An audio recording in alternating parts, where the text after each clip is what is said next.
Hello friends, welcome to my channel Study Zone Never Stop Learning। आज मैं आपको class 10 chapter federalism पढ़ाऊंगी। So let's start. What is federalism? Federalism एक system है government का जिसमें पावर डिवाइड होती है एक सेंट्रल अथॉरिटी और various constituent unit of country के बीच में। A federation has two levels of government. Both these levels of governments enjoy their power independent of the other. One is the government for the entire country that is usually responsible for a few subjects of common national interest. Government at the level of provinces or states that look after much of the day-to-day administering of their state. Difference between unitary system and federal system. उन दोनों का difference. Unitary system, this is only one level of government और the sub units are subordinate to the central government. They are two और more levels और tiers of government. इसमें unitary system में सिर्फ एक ही लेवल होता है, सब यूनिट होता है सबऑर्डिनेट का। पर फेडरल सिस्टम में दो या दो से ज़्यादा टायर्स या लेवल्स होते हैं गवर्नमेंट के। यूनिटरी सिस्टम में the central government can pass on orders to the provincial और लोकल गवर्नमेंट। ये पास कर सकते हैं ऑर्डर प्रोविंशियल और लोकल गवर्नमेंट में। वहीं फेडरल गवर्नमेंट में central government can not pass any order the state government to do something. Unitary system में द सेंट्रल गवर्नमेंट सुप्रीम होती है और एडमिनिस्ट्रेटिव डिविजन्स होते हैं जो एक्सरसाइज होते हैं only the powers that the central government has delegated to them. Their powers may be broadened and narrowed by the central government. Federal system में state government के पास पावर होती है उनकी खुद की, for which it is not answerable to the central government. उनको कोई आंसर देने की ज़रूरत नहीं होती। Key features of federalism. Some of the key features of federalism system are there are two और मोर लेवल्स ऑफ और टायर्स ऑफ गवर्नमेंट। दो या दो से ज़्यादा लेवल्स या टायर्स होते हैं गवर्नमेंट के। Different tyres of government govern the same citizens, but each tier has its own jurisdiction and specific matters of legislation, taxation and administration. Different tyre होते हैं गवर्नमेंट के जो गवर्न किए जाते हैं जो गवर्न होते हैं सेम सिटीजन्स पे, लेकिन हर एक टायर के पास उसका खुद का जुरिस्डिक्शन होता है इन स्पेसिफिक मैटर्स जैसे कि ऑफ लेजिस्लेशन, टैक्सेशन या एडमिनिस्ट्रेशन की। एक्जिस्टेंस और authority of each tyre of government is constitutionally guaranteed, वो गारंटीड होती है।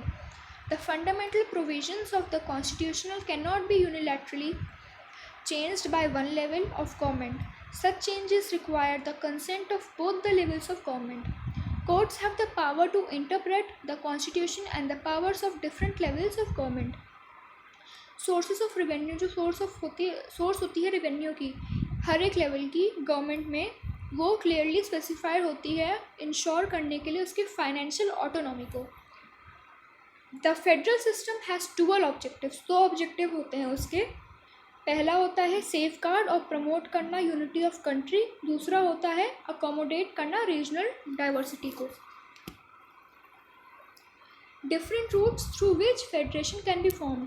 अलग अलग रूट्स होते हैं। Two aspects are crucial for the institution and practice of federalism.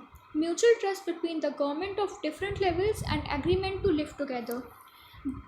इसमें दो तरह के रूट्स होते हैं जिससे कि फेडरेशंस फॉर्म होती हैं। पहला रूट होता है जिसमें पहला रूट इन्वॉल्व करता है इंडिपेंडेंट स्टेट्स जो एक साथ आते हैं उनकी खुद की मर्जी से एक बिगर यूनिट को फॉर्म करने के लिए। This kind of coming together federation ये फॉर्म होती है यूएसए, स्विट्ज़रलैंड और ऑस्ट्रेलिया में। Second route is that a large country decides to divide its power between the constituent states और नेशनल गवर्नमेंट के बीच में। This kind of holding together federation ये फॉलो होती है इंडिया, स्पेन और बेल्जियम कंट्रीज़ में। याद रखिएगा, कमिंग टुगेदर फेडरेशन फॉर्म होती है यूएसए, स्विट्ज़रलैंड और ऑस्ट्रेलिया में, और होल्डिंग टुगेदर फेडरेशन फॉलो होती है इंडिया, स्पेन और बेल्जियम कंट्रीज़ के द्वारा। आपसे क्वेश्चन पूछा जा सकता है, what makes India a federal country? All the features of the federal system apply to the provisions of the Indian Constitution. The Indian Constitution is a threefold distribution of legislative powers. The Indian Constitution is a threefold distribution of legislative powers between the Union Government and the State Government. 3 list होती हैं जो नीचे बताई गई हैं। पहला है union list, जो इंक्लूड करती है सब्जेक्ट ऑफ नेशनल इंपॉर्टेंस जैसे कि defence of the country, foreign affairs, banking, communication और currency. Union government alone can make laws relating to the subjects mentioned in the list. State list, ये इसमें subjects include होते हैं state के और local importance के, जैसे कि पुलिस, ट्रेड, कॉमर्स, एग्रीकल्चर और irrigation. The state governments alone can make laws relating to the subjects mentioned in this list. Concurrent list include करती है subject of common interest to the both union government as well as the state government. The list include education, forest, trade unions, marriage, adoption and succession. Both the union as well as the state government can make laws on the subjects mentioned in this list. अगर ये laws conflict करते हैं एक दूसरे से, तो जो law बने हैं, law made हुए हैं, बने हैं union government, वो consider किए जाएंगे। जो union government के द्वारा बने हैं वो ही consider किए जाएंगे। How is federalism practiced? The real success of federalism in India is attributed to its nature of democratic politics. Have a look at some of the major ways in which federalism is practiced in India. पहला है linguistic states. The creation of linguistic states, ये सबसे पहले create हुआ था और एक major test for democratic politics in India. From 1947 to 2017, many old states have vanished and many new states have been created. नए नए states बने हैं और कुछ पुराने गायब भी हुए हैं। Areas, boundaries and names of the state have been changed. उनके नाम, उनकी जगह सब चेंज हुआ है, उनके नाम चेंज हुए हैं। Some states have been formed of the people who speak the same language. These states are known as linguistic states. ऐसे states को linguistic states कहा जाता है। Language policy. A second test for Indian Federation is the language policy. Hindi was identified as the official language. Besides Hindi, there are 21 other languages recognized as scheduled languages by the Constitution. ये आप mark कर लो, MCQ में पूछा जा सकता है कि कौन सी ऐसी लैंग्वेज आइडेंटिफाई की गई थी एज अ ऑफिशियल लैंग्वेज। तो ऑफिशियल लैंग्वेज है Hindi.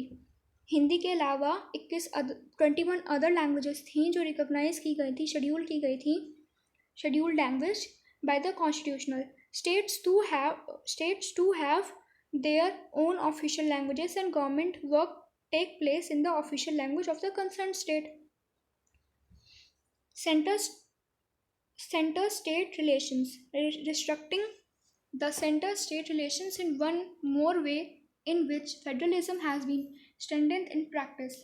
If no single party gets a clear majority in the Lok Sabha, तो जो मेजर नेशनल पार्टी है वो अलायंस कर सकती है मेनी पार्टीज़ के साथ, including the several regional party form करने के लिए एक गवर्नमेंट सेंटर पे। This led to a new culture of power sharing and respect for the autonomy of state governments. Decentralization in India. When power is taken away from central and state government and given to the local government, तो उसे decentralization कहते हैं। The basic idea behind decentralization is that there are a large number of problems, बहुत issues होती हैं, problems होती हैं जो best settle की जाती हैं एक local level पे। Local people can also directly participate in the decision making. A major step towards decentralization was taken in 1992. 1992 में एक major decision लिया गया था, major step लिया गया था। The constitution was amended to make the third tier of democracy more powerful and effective. Here are the key features of three-tier democracy. It is a constitutionally mandatory to hold regular elections to local government bodies. ये mandatory हो गया था regular elections को hold करने के लिए local government bodies में। Seats are reserved in the elected bodies, reserve करी गई थी, और जो एग्जीक्यूटिव हेड्स हैं of this institution for the scheduled caste and scheduled tribe and other backward classes. At least 1/3 of all positions are reserved for women. 1/3 से भी 1/3 position जो थी वो रिजर्व करी गई थी वुमेन्स के लिए. State election commission has been created in each state to conduct panchayat and municipal elections. The state governments are required to share some powers and revenue with local government bodies. The nature of sharing varies from state to state. Panchayati Raj system. Rural local government is popularly known as the Panchayati Raj. जो rural local government है उससे पंचायती राज कहा जाता है. Each village or a group of villages in some states have a gram panchayat. This is a council consisting of several ward members often called panch and a president of sarpanch, president या फिर sarpanch. They are directly elected by all the adult population living in a village or ward. Gram panchayat is the decision making body for the entire village. Panchayat work करते हैं under the overall supervision of the Gram Sabha. जितने भी voters होते हैं village में उसके members होते हैं. It has to meet at least twice और thrice in a year to approve the, जो एनुअल बजट है उसको अप्रूव करने के लिए ग्राम पंचायत में, और रिव्यू करने के लिए performance of the gram panchayat. When gram panchayat are group together they form a panchayat samiti और ब्लॉक और मंडल. The member of Panchayat Samiti representative are elected by all the Panchayat members in that area. All the Panchayat Samitis or Mandals in the district together constitute the Zilla, district या Parishad. Members of the Lok Sabha, MLAs of the district, some other official of other district level bodies are the members of Zilla Parishad. वो member होते हैं ज़िला परिषद के. ज़िला परिषद district level होता है, फिर पंचायत समिति ब्लॉक लेवल होता है, ग्राम पंचायत विलेज लेवल होता है. ये आपसे एमसीक्यू में पूछा जा सकता है. Municipalities. As gram panchayat is for rural areas, वैसे ही म्यूनिसिपैलिटी होती है अर्बन एरिया के लिए. ग्राम पंचायत रूरल एरिया के लिए और म्यूनिसिपैलिटी अर्बन एरियाज़ के लिए. Big cities are constituted into municipal corporations. Both municipalities and municipal corporations are controlled by elected bodies consisting of people's representatives. The municipal chairperson is the political head of the municipality. In a municipal corporation such as officer, वो mayor कहलाए जाते हैं. इस नए system, local government के इस नए system को largest experiment in democracy conduct की गई थी anywhere in the world. Conduct की जा सकती है, conducted anywhere in the world. Constitutional status for local government, उसने हेल्प किया है to deepen democracy in a country. उसने इंक्रीज भी किया है womens representation and voice in a democracy. अगर आपको मेरी ये वीडियो फेडरलिज्म पे पसंद आई हो तो इसे लाइक, सब्सक्राइब, शेयर करना ना भूलें. और अगर आपको इसमें कोई भी डाउट हो तो कमेंट बॉक्स में डाल दें. Thank you.